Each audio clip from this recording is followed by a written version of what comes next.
Salut la grande famille, c'est encore moi Roussi Bejo. Si tu es nouveau, tu es nouvelle sur ma vidéo, faut t'abonner sur ma chaîne YouTube, ma page Facebook, Instagram, TikTok. Vous pouvez me retrouver sur les quatre plateformes et aussi je laisse mon numéro WhatsApp. Vous pouvez m'appeler, on peut échanger. Bref, la famille, j'ai créé un groupe WhatsApp, oui, pour cette jeunesse qui n'ont pas d'emploi, qui n'ont pas d'activité. Et franchement, je cherche des personnes qui ont les entreprises et qui cherchent aussi des personnes, des jeunes qui veulent travailler. Vous pouvez rentrer en contact avec moi. J'ai créé un groupe où cette jeunesse qui n'ont pas d'emploi sont dans mon groupe. Et aussi, si vous cherchez de la visibilité, moi je peux faire vos marketing. Mais en retour, moi j'ai besoin que vous preniez au moins plus de 3 ou 2 personnes de mon groupe pour aller travailler chez vous. Chers parents, c'est mon combat qui est là. Parce que je dis, je me porte garant pour être porte-parole de la jeunesse sur les réseaux sociaux. Donc, je fais ce combat-là pour que la jeunesse puisse se sentir à l'aise. Pas pour dire qu'ils vont venir passer leur temps à regarder les gens, tu passes leur temps à insulter des gens matin, midi, soir. Bref, la famille, j'aimerais vous présenter la petite vidéo où papa Henri Konan Bédié est en train de faire une déclaration concernant. Nous, on était petits. Quand Félix Houphouët-Boigny est mort, nous, on était petits. Je ne peux pas dire j'avais quel âge, mais si je dis ça, là, vous allez calculer j'ai quel âge. On était petits. Mais, vous voyez, quand papa, le père fondateur Henri Konan, Félix Houphouët-Boigny était vivant, il était président, il a fait 33 ans au pouvoir. On a vu des choses, ceux qui étaient grands, et ceux qui étaient adultes, eux-mêmes vont témoigner. La famille, tout le monde, on ne disait pas, à ce temps-là, moi, il y a les grandes personnes qui sont rentrées en contact quand même. Bon, eux, ils ont dit non, quand Félix Houphouët-Boigny vivait, on ne disait pas, lui là, il est étranger, lui là, il est ceci, lui là, il est cela, lui là, il est comme ça, lui là, il est comme ça. Il n'y en avait pas. Parce qu'ils voulaient que, oui, les Ivoiriens soient fiers, les Ivoiriens sont humbles, les Ivoiriens, pas affaire d'étrangers là, mais il n'y en avait pas. Mais c'est nos parents maintenant d'aujourd'hui qui ont envoyé l'histoire d'ivoirité, xénophobe, tout ça là, c'est eux qui ont envoyé. Écoutez très bien un petit témoignage d'un monsieur qui a parlé et aussi encore la petite vidéo du deuil du père fondateur. Voici la vidéo. Écoutez très bien. Et moi, j'aimerais parler à cette jeunesse et j'aimerais parler aux Ivoiriens aussi. Voici la vidéo. Mes chers compatriotes, nous venons d'apprendre ce matin l'information la plus cruelle de notre histoire nationale. Le père de la nation, notre chef d'État bien-aimé, n'est plus. 7 décembre 1993, 7 décembre 2022. 29 ans que le premier président de la République de Côte d'Ivoire s'est éteint. Félix Houphouët-Boigny était âgé de 88 ans lorsqu'il quittait ce monde. De nombreux Ivoiriens ont pleuré la mort de celui qui a incarné la vie politique dans leur pays pendant un demi-siècle. L'on s'en souvient encore aujourd'hui. En fait, je l'ai vu une seule fois. C'était un mythe. Quand on était petits, on racontait tellement de choses sur Houphouët-Boigny qu'on avait peur. C'était à la limite, mais c'était même pas un homme. Et puis, il a dirigé la Côte d'Ivoire. Qu'est-ce que je peux dire? Mon dernier souvenir, peut-être, c'est celui de son décès. Je me rappelle, j'étais dans un car, je revenais du Mali. Et puis, c'est arrivé à Bouaké, autour de 20h, 20h30 par là. J'étais à l'hôtel et puis il y avait une télévision qui était là, derrière le comptoir. Et puis, je regarde et j'apprends que Houphouët-Boigny est mort. En fait, toute la journée, les gens parlaient de ça dans les cars, mais je n'avais pas vraiment compris parce qu'ils parlaient en djoula, je ne comprenais pas bien. Et bon, et j'arrive à Bouaké, je ne vois personne dans les rues. Je me demande qu'est-ce qui se passe. Je ne comprends pas. Tous les maquis sont vides. J'avais totalement oublié que Houphouët-Boigny était malade. Et puis j'arrive là et je vois à la télévision que Houphouët-Boigny est mort. C'est là que j'ai compris. C'était un choc pour nous. Son règne de 33 ans était l'un des plus longs parmi ses contemporains. 24 chefs d'État africains et une imposante délégation française, avec à sa tête le président François Mitterrand, ont assisté à ses obsèques. Bref, la famille, vous-même, vous avez regardé la petite vidéo et le témoignage. Vous avez vu? Quand on vous dit dans la vie, il faut être humble, il faut être amour, il faut rassembler la Côte d'Ivoire, franchement, on te prend comme l'icône. Voici Félix Houphouët-Boigny, le père fondateur, après sa mort. Des gens commencent à regretter. C'est grâce à papa Alassane qu'aujourd'hui, l'Ivoirien dit, bon d'accord, la fierté est en train de reprendre encore. Vous avez attendu ce que ce monsieur-là a dit, ce papa-là. Il a dit, il était dans le car, il est quitté au Burkina, entre Mali et Burkina, un truc comme ça. Il est quitté là-bas, il était dans le car, les gars parlaient, il lui dit qu'il ne comprend pas Djoula là.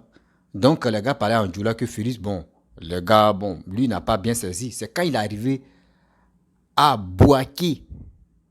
Quand il est arrivé à Bouaké, il dit la ville était vide. C'est moi je vous parle. La ville était vide. Ça veut dire beaucoup de choses. Regardez aujourd'hui, quand un président meurt, tout le monde dit, oh, lui, c'est bien fait. Ouais. Mais il dit tout. Il dit, la ville de Bouaké était vide. Même les marquis, même, il n'y avait pas musique, même tu jouais. Tout était calme. On ne voyait personne dehors même comme cela. Parce que tout le pays était en deuil. C'est ça on vous dit. Quand vous venez au pouvoir, vous, nos dirigeants qui viennent au pouvoir, quand vous venez au pouvoir, travaillez pour vos pays et aussi rassembler tous les Ivoiriens pour être un. Mais il ne faut pas, tu vas dire, oui, moi je suis au pouvoir et telle personne n'est pas bon, telle personne est ceci, telle personne est comme ça. Oui, je ne veux pas travailler ici, je vais travailler ici. Quand c'est comme cela, le jour où tu meurs, là, il y a d'autres qui vont aller chanter, ils sont contents. Parce qu'eux-mêmes te détestaient. Eux-mêmes te détestaient. Même si on dit dans la vie, quand même, Félix Houphouët-Boigny a fait des bêtises. Ça allait tant, moi je n'étais pas connu, mais Jésus, supposons, l'homme n'est pas parfait. Quel que soit, même si on dit, toi tu es le pape là, quand même tu as un petit côté négatif, tu es là. Ceux qui connaissent ce petit négatif, tu peux te dire, oh lui là il est méchant, il est ceci, il est cela. Mais malgré ça, regardez Félix Houphouët-Boigny, après sa mort, ceux qui sont venus là, vous avez vu ce qu'ils ont fait? Vous avez vu ce qu'ils ont fait au pouvoir? Quand on vous dit, Ivoiriens, c'est à nous-mêmes de prendre le flambeau de la paix. Flambeau de la paix, c'est nous. Cette jeunesse, ça, c'est nous.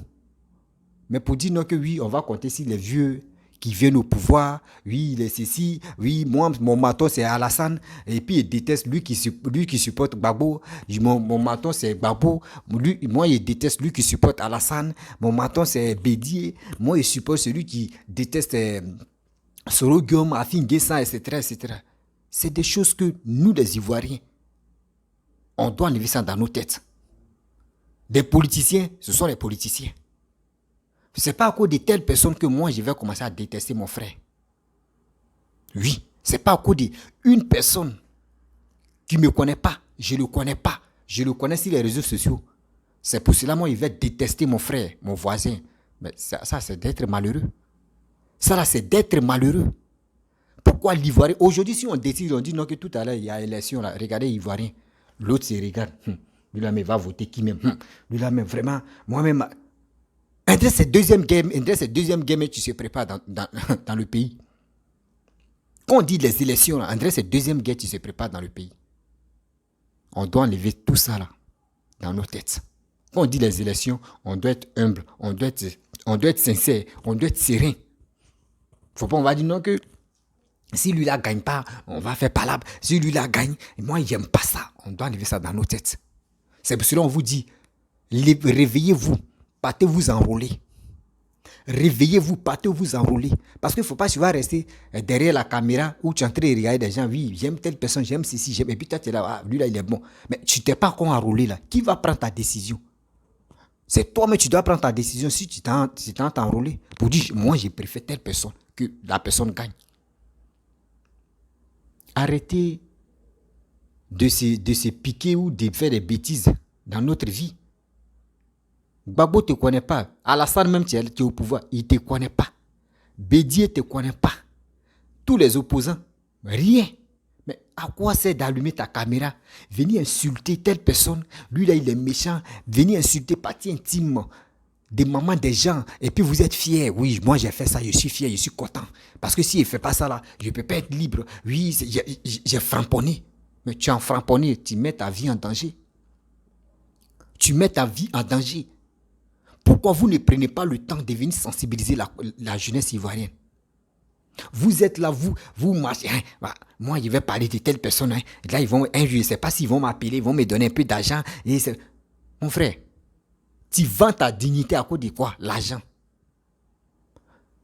L'argent que tu cherches, si toi-même tu prenais tes 2 bras et tu partais chercher du boulot là, c'était mieux que être esclave d'un politicien. Être esclave d'un politicien. Et quand tu es esclave d'un politicien, tu ne sais pas que tes petits frères, tes frères que toi tu pourrais conseiller pour que demain eux puissent attraper au moins l'être à venir dans les mains. C'est toi qui t'as gâté un vieillard. Tu passes sur les réseaux sociaux, tu dis lui là n'est pas bon, tu t'as insulté sa maman, tu t'as dit des propos négatifs. Mais comment tu es en train d'éduquer tes petits frères ou tes enfants? Vous les vidéomans, des cyberactivistes, du RADP, des opposants, tout ça là, vous faites quoi pour cette jeunesse là? Vous faites quoi pour cette jeunesse qui en a besoin de juste quelqu'un qui peut les conseiller à aller de l'avant? Mais vous, c'est pas ça. Vous, le problème, non, je vais allumer ma caméra. Oui, on dit il y a cassement des papos. Oui, tu vas venir parler. Ah, on dit il y a cassement des papos. Ah, on va venir parler ici. Oui, il y a cassement des papos. On va faire ceci, on va faire cela. Mais le cassement des papos, là, cette jeunesse-là retient quoi de ce que tu es en train de dire de cassement des papos? Cassement des papos, venir dénigrer telle personne, venir vilipender telle personne, venir raconter des bêtises sur cette personne, c'est fini. Mais eux retiennent quoi? La jeunesse d'aujourd'hui, eux retiennent quoi dedans? Dans tes cassements de papos là, eux retiennent quoi? Zéro. Zéro. C'est pour cela, moi je comprends maintenant pourquoi cette jeunesse n'a pas le courage d'aller dans les bureaux d'enrôlement pour aller s'enrôler. Parce que il voit sur les réseaux sociaux, il ne voit pas qui peut l'enseigner, qui peut lui montrer, oui mon frère, ta voix seulement là. Et ta voix peut faire que non, ton candidat peut gagner. Ta voix peut faire que non, ton candidat ne peut pas gagner. Ça veut dire quoi? Si tu n'es pas enrôlé, celui que toi tu soutiens là, si tu n'es pas enrôlé, tu ne votes pas là, à cause de toi seul, il peut ne pas gagner. Mais si tu t'es enrôlé, à cause de toi seul, il peut gagner. Mais il n'y a pas enseignement ça là. C'est enseignement où on vient déshabiller caleçon des gens. Il y a enseignement où on vient dire de n'importe quoi. Et vous êtes là. Oui, ils ont bombardé. Ah, lui là, il a bien clashé. Hein. C'est pas clash, on veut. La jeunesse veut plus clash ça là. On a déjà dépassé ce stage-là. On veut des gens qui veulent nous instruire, des gens qui veulent nous donner leurs conseils, des gens qui veulent nous aider à aller de l'avant, à travailler aussi. Vous pensez que oui, quand on dit le gouvernement ne donne pas le boulot à cette jeunesse-là, c'est pas le gouvernement seulement. C'est pas le gouvernement seulement. Il y a des gens même qui ont des sociétés privées. Il y a des gens qui ont des sociétés privées, mais qui cherchent des jeunes à travailler avec eux. Mais cette jeunesse-là, où tu peux trouver cette jeunesse-là? Nulle part. Mais ici, il y a quelqu'un qui est sur les réseaux sociaux qui est en train de conseiller cette jeunesse-là. Ah, mobilisons-nous. On ne sait jamais, un jour, il y a une entreprise, tu peux nous appeler et nous, on peut rentrer en contact avec vous. Vous pouvez aller travailler là-bas. Il y a les zones industrielles qui sont là. Il y a des gens même, on les cherche pour venir travailler. Tout ça, là, on peut rentrer en contact avec eux. Vous pouvez aller travailler. C'est mieux que venir passer ton temps. Venir regarder quelqu'un qui est en train de déshabiller ou qui est en train d'insulter maman des gens.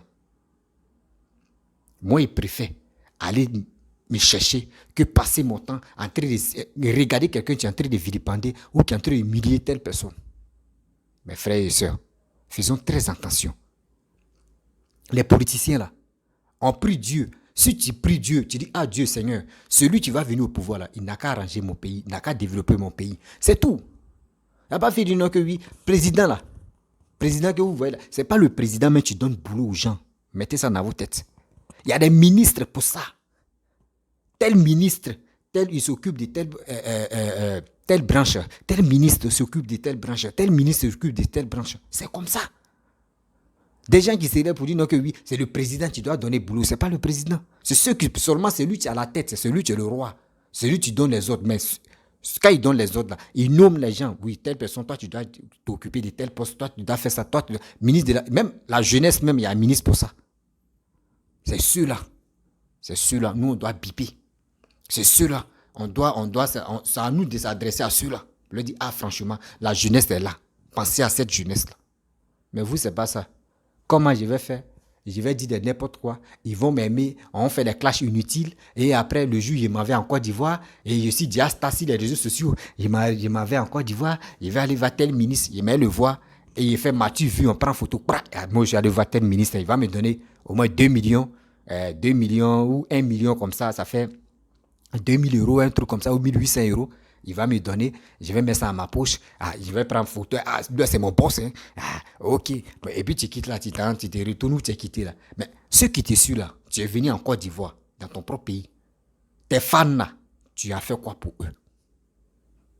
Tes fans là, tu as fait quoi pour eux? Vous les blogueurs, les blogueuses, ou les influenceurs, les influenceuses, et aussi les cyberactivistes, c'est à vous je m'adresse. Vous faites quoi pour cette jeunesse là?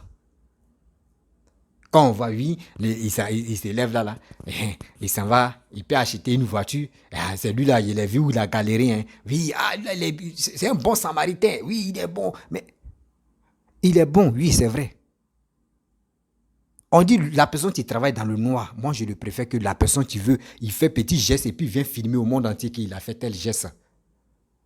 En principe, pour ceux qui sont influenceurs, les blogueurs ou les cyberactivistes, ils ont les bonnes relations. Des relations là, eux causent avec les ministres, eux causent avec les cadres. Pourquoi les gars ne parlent pas de cette jeunesse là? Pour dire, il y a telle jeunesse, il y a telle jeunesse vraiment, on peut les aider. Voici ça. Mais eux là, eux pensent qu'ils allaient vendre. Comment moi je vais faire? Je vais m'approcher de tel ministre. Si moi il m'approche, si à lui là, moi, au moins ça, il peut me glisser un peu, il paye ma connexion, il va payer ça là, moi aussi je veux. C'est ça qui est dans les têtes. Mais pour dire, ils vont penser à leurs frères qui sont au pays là, eux ne veulent pas ça. Mais eux ne savent pas que ceux mêmes qui les regardent là, c'est eux qui leur donnent de la visibilité. C'est eux mêmes qui leur donnent il y a des considérations sur Facebook. C'est ceux qui vous regardent là, c'est eux qui vous donnent la considération.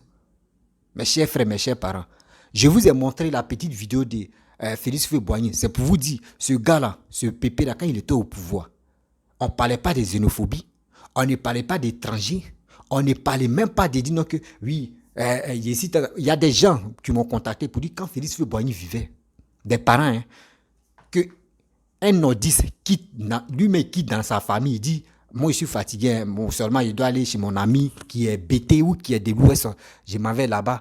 Ses parents le laissent, il s'en va. Il s'en fait une semaine. Et quand il finit, il prend son ami, il dit, Joe, allons-y chez moi. Lui aussi, ça en fait une semaine. On ne demande même pas, lui là, il était turc, lui là, il était ici. Eux, à leur temps, c'était comme ça. Il n'y en avait pas ça. Et il a fait des régions où il dit, lui les musulmans, lui les chrétiens, là, il n'y en avait pas. Un chrétien peut quitter là, il dit, bon, aujourd'hui, musulman en train de prier là, bon, moi, je m'en vais prier aussi. L'autre aussi, musulman, dit, bon, d'accord, bon, je suis avec mes amis là, bon, eux, s'en vont à l'église, là, moi, je vais les accompagner aussi. On va aller. Les gars faisaient ça. Les gars faisaient ça. Ceux qui ont vécu tant de choses, comment dirais-je, Félix Houphouët-Boigny, eux peuvent laisser les commentaires ici. Ils vont témoigner eux-mêmes. Eux-mêmes, ils vont témoigner. Il y a des parents même qui ont vécu tant de Félix Houphouët-Boigny. L'autre même lui peut dire, je suis musulman, hein, mais je connais les paroles bibliques. Parce que moi aussi, j'ai parté avec mes amis à l'église. Malgré moi, ma famille était musulmane. On partait à la mosquée, mais quand mes amis vont à l'église, moi, je m'en vais avec eux. D'autres aussi disent, moi, mes parents sont chrétiens. Hein, mais quand il y a des trucs musulmans, je suis avec mes amis, on s'en va à la mosquée. Parce que tout le monde était tranquille. Eux tous, quand on les forme là, mais aujourd'hui, regardez, tellement on est divisé. À cause de quoi? Pouvoir. À cause de quoi? Pouvoir. Celui qui s'élève, oui, lui là, il est étranger. Celui qui s'élève, voilà, celui qui est au pouvoir là même là, lui c'est un Burkinabé. Alassane c'est un Burkinabé. Lui qui s'élève là, Bédi, on dit Bédi, lui, c'est un Ghanéen. C'est un Ghanéen béninois ou un truc comme ça. Lui qui s'élève ici, il dit Babo, Yacouba Silla, lui c'est un Malien. Lui c'est un Malien. Lui qui s'élève ici, on dit, chose, j'ai oublié son nom là. Le gars qui est venu, il y a un gars qui est venu, lui on dit c'est un Sénégalais là, c'est son nom qui m'échappe là, excusez-moi. On dit lui aussi, c'est un Sénégalais. On quitte ici, on dit telle personne, Un jour, Jean-Louis Billon, tu es clair, là, un jour, ils vont lui dire, lui, c'est... ils vont lui dire, c'est un Peul. Ou soit, ils vont dire, lui, c'est un Libanais. Patrick Hachi, même, les gars me disent non, que lui, c'est un Libanais, ou c'est un Français. Les gars, par sa peau, on dit non, que c'est pas un Ivoirien. D'autres même parlent ça. Vous voyez des choses comme ça. En quel moment on va quitter dans cette histoire de bêtises comme ça? Parce que moi, je trouve que c'est bêtise. Je trouve que c'est bêtise. Ivoirienne. La politique, tu es là. La politique ne nous ressemble pas. Oui, moi, je vous dis ça. La politique ne nous ressemble pas. C'est nous-mêmes. C'est nous-mêmes. On doit s'imposer. Pour dire politique, là, on en a marre de ça. Les politiciens n'ont qu'à faire les politiques là-bas. Nous, là, nous, on veut faire nos trucs. Imaginez-vous, si cette jeunesse s'élève aujourd'hui pour dire, nous, on va créer nos activités. Mais on cherche les gens qui vont nous financer. S'il y a des gens, les cadres qui sont prêts à financer cette jeunesse-là, vous allez voir. Vous allez dire non que oui. Des gens qui parlent, non, on a fait là. Il y aura plus de gens qui vont venir parler pour dire non que oui, ça de riz est devenu 24 000, ça de riz est devenu 28 000, ça de riz est devenu... tout ça, là, ils ne vont plus parler de ça. Parce que imaginez-vous, combien de jeunes qui vont s'élever pour aller travailler, pour remplir les conditions de leurs projets. Combien? Il y en a plein. Mais qui est prêt pour s'approcher à cette jeunesse-là? Personne. Parce qu'on ne voit pas. On ne voit pas. Les cadres, ils ont des milliards, ils ont des millions dans leurs comptes.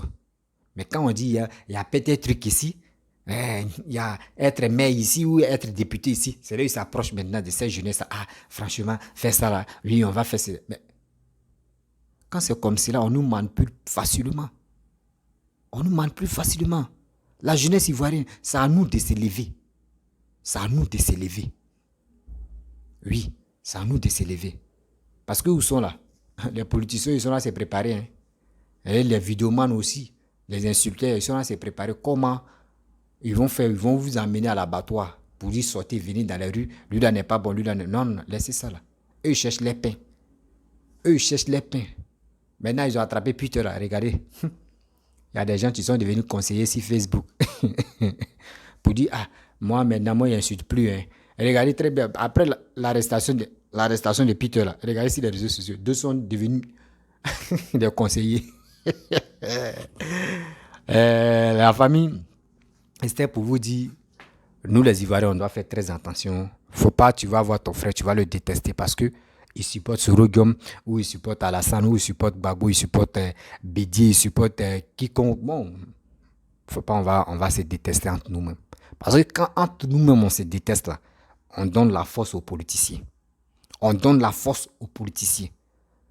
Gbagbo, Bédié, Alassane, qui que tu sois, eux-mêmes entre eux, chacun a un numéro de l'autre, eux-mêmes s'appellent. La nuit où on est en train de dormir là, les gars peuvent se croiser à quelque part et dialoguer, causer. Et la nuit, on se sépare. La journée, on les voit parce qu'ils sont en palabre. Or, la nuit, les gars se voient. Nous, on est en train de dormir là. Eux, ils se donnent un rendez-vous. Et ils se voient, ils causent tout, ils mangent bien. Mais la journée, tu les vois, ils se regardent comme ça. Tu penses qu'ils sont en guerre. Ils ne sont pas en guerre. Ils ne sont pas en guerre. Aujourd'hui, regardez, la guerre qui s'est passée. La guerre qui s'est passée là. Est-ce que vous avez vu une personne de la famille de Laurent Gbagbo, ils ont tué? Non. Est-ce que vous avez vu une personne de la famille d'Alassane qu'ils ont tué? Non. Est-ce que vous avez vu une personne de la famille de Bédié qu'ils ont tué? Non. C'est nous, on est les bétails, c'est nous, on est les tétailles, c'est nous, on est les tétards, ou c'est nous, on est les cafards. Et c'est nous, on est les poussins. Quand on dit on est bête à mettre, on ne cherche pas à réfléchir. On s'en va. On dit non à ça. Non à ça. Et quand ça finit, il n'y a même pas quelqu'un qui va s'élever, pour un cadre ou soit un tantante qui va s'élever pour dire vraiment, il dit Yakou. Il n'y en a pas dans les bouches. Il n'y en a pas dans les bouches pour dire non, ils vont demander Yakou. Il n'y en a pas. Et quand ils vont dire, vous sortez aussi, vous partez dans la rue. Ça, on doit enlever ça dans nos têtes. On doit enlever ça dans nos têtes. Ivoirien reste toujours Ivoirien. Tu vois ton frère, c'est ton frère. Tu vois un guéri, tu vois un baoulé, tu vois un nordiste, tu vois un tant. C'est ton frère. Ce n'est pas la politique qui va vous diviser. Ce n'est pas la politique qui va vous diviser. Mes chers frères, je vais vous laisser Si tu es nouveau, tu es nouvelle sur ma vidéo, faut t'abonner sur ma chaîne YouTube, ma page Facebook, Instagram, TikTok. Je laisse mon numéro WhatsApp. Ceux qui veulent me contacter peuvent me contacter, on peut échanger. Et aussi, j'ai créé un groupe WhatsApp. Vous pouvez vraiment me contacter aussi. Je peux vous mettre dedans, mais il y a des principes que je donne là-bas. Et aussi, n'oubliez pas de partager cette vidéo-là au maximum pour que ça puisse arriver loin. Et aussi, je vous dis, il y a des jaloux qui ont signalé ma page Facebook en une journée où j'ai gagné 23 000 vues, où j'ai gagné 50 000 vues en une journée. En une heure, j'ai gagné plus de 10 000 vues. Tout ça là, je ne sais pas, je les ai... C'est quoi au juste? L'homme qui a 1000 abonnés, il gagne 100 000 vues. Il gagne 150 000 vues. Ou il gagne 50 000 vues avec 1000 abonnés seulement. Il y a quelle haine là encore? C'est parce que ce que je dis là, d'autres aiment ça. D'autres partagent. C'est ça l'Ivoirien veut. L'Ivoirien ne veut pas où on dit enlever caleçon des gens. C'est quelle jalousie ça là encore? Mes chers frères et sœurs, je vais m'arrêter là. S'il vous plaît, je vous demande pardon. Partagez mes vidéos dans les groupes WhatsApp, Facebook, Instagram. Maintenant, je ne peux pas être beaucoup sur Facebook. Venez sur YouTube. Facebook, c'est restreint. Voilà, c'est restreint. Si je partage les vidéos, c'est uniquement plus de 100 personnes qui vont voir ou 50 personnes. Mais YouTube, là, vous pouvez me suivre là-bas tranquillement. Je vous dis à très bientôt.